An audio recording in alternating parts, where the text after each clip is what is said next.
आगे घ्या। RTO checkpost बंद करण्याचा निर्णय आगे घ्या। महाराष्ट्र शासनाने आरटीओ चेकपोस्ट बंद करण्याचा निर्णय महाराष्ट्र सरकारने राज्यभरातील आरटीओचे सीमा तपासणी नाके बंद करण्याचा निर्णय तातडीने रद्द करावा या मागणीकरिता सामाजिक कार्यकर्त्यांकडून आरटीओ कार्यालयाच्या आवारात बेमुदत चक्री उपोषणाला सुरुवात केली आहे। राज्य सरकारने सकारात्मक विचार करून हा निर्णय रद्द करावा अशी मागणी देखील निवेदनातून राज्य सरकारला करण्यात आली आहे। शासनाने आरटीओ विभागांतर्गत असलेली सर्वच सीमा शुल्क तपासणी नाके सरसकट बंद केली तर अवजड क्षमतेपेक्षा जास्त माल भरलेल्या वाहनांना अटकाव करता येणार नाही। त्या वाहनधारकांना कसलीच भीती राहणार नाही। क्षमतेपेक्षा जास्त वजनाची व उंचीची वाहने रस्त्यावर वाहतूक केल्याने अपघाताच्या संख्येत वाढ होईल। परिणामी अवजड वाहन चालू असताना अचानक आग लागणे, वाहन उलटणे, ओव्हरलोडमुळे वाहन अनियंत्रित होऊन एकमेकांवर आदळणे असे अनेक प्रकार वाढतील। त्यामुळे महाराष्ट्र राज्याच्या आर्थिक हिताच्या दृष्टीने महत्त्वपूर्ण असलेल्या सीमा तपासणी नाके बंद करण्यात येऊ नये अशी मागणी यावेळी करण्यात आली।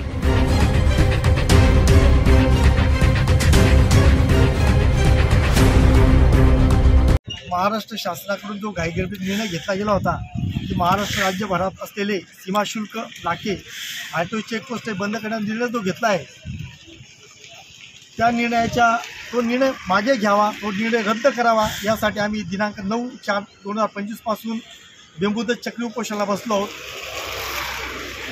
हा जो शासनाकडून निर्णय झालेला आहे तो अतिशय घाईगडबडीत झाला आहे असं आम्हाला वाटतं।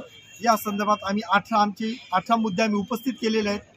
ते विनंतीपूर्वक आम्ही महाराष्ट्र शासनाकडे सादरी केलेले आहेत आणि प्रशासनाकडेही दिलेले आहेत।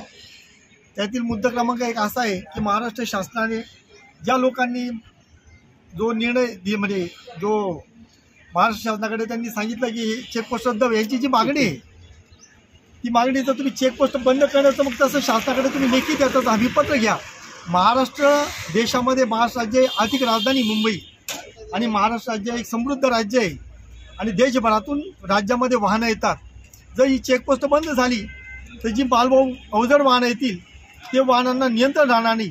तिथं मोठ्या प्रमाणात म्हणजे त्याच्या क्षमतेपेक्षा जास्त माल भरला जातो। बहुतांशी वाहनं क्षमतेपेक्षा जास्त माल भरतील आणि त्याच्यामुळे अपघाताचं प्रमाण वाढेल, वाहनं जळतील, धडकतील, पलट्या होतील, म्हणजे बरीच कारणं आहेत की मोठ्या प्रमाणात त्याच्यामुळे वित्तहानी आणि मनुष्यहानी त्याच्यामुळे मोठ्या प्रमाणात जे रस्त्यावर इतर वाहनं जे छोटी वाहनं असतील पायी चाल यांना धोका उद्भवू शकतो आणि अपघाताचं प्रमाण वाढू शकतं।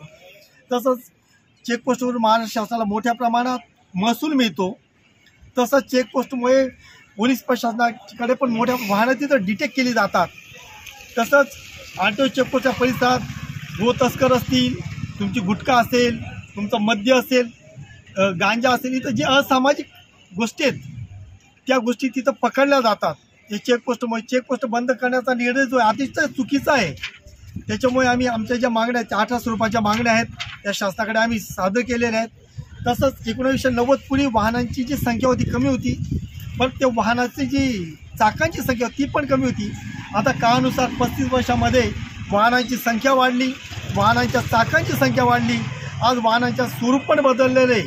आता वाहनांची लांबी, रुंदी आणि उंची वाढलेली आहे। त्या आणि विशेष म्हणजे उत्पादक ज्या कंपन्या आहेत, मालवाहू कंपन्या ज्या उत्पादक कंपन्या ट्रकसारखे वाहन आहेत त्याची क्षमतेपेक्षा जास्त आणि मर्यादेपेक्षा माल जास्त भरला जातोय।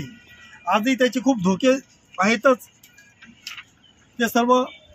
तसंच ओव्हरलोड वाहन जर राहील त्याच्यामुळे रस्त्यावर खड्डे पडतात, खड्ड्या पडल्यामुळे अपघात वाढतात, वाहनाचे स्पेअर पार्ट निकामी होतात।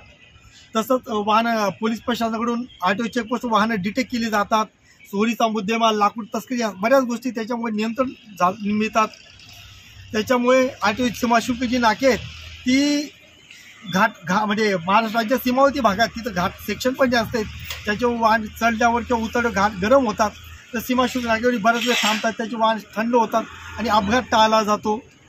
त्याच्यामुळे महाराष्ट्र राज्याचं क्षेत्रफळ खूप मोठं आहे आणि त्याच्यामुळे महसुलाचाही खूप मोठ्या प्रमाणात लाभ होतोय।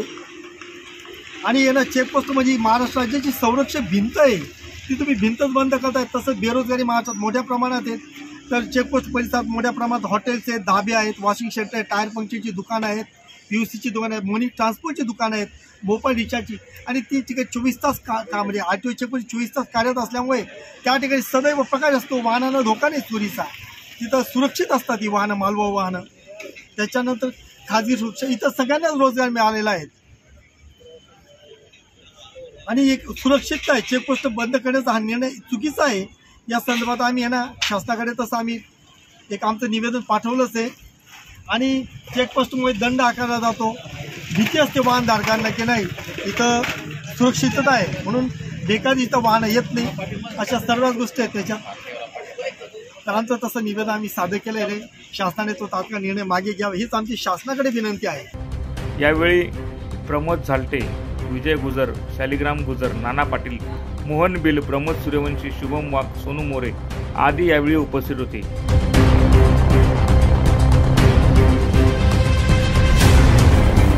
प्रतिनिधी सुनील निकम, माझा महाराष्ट्र न्यूज, धुळे.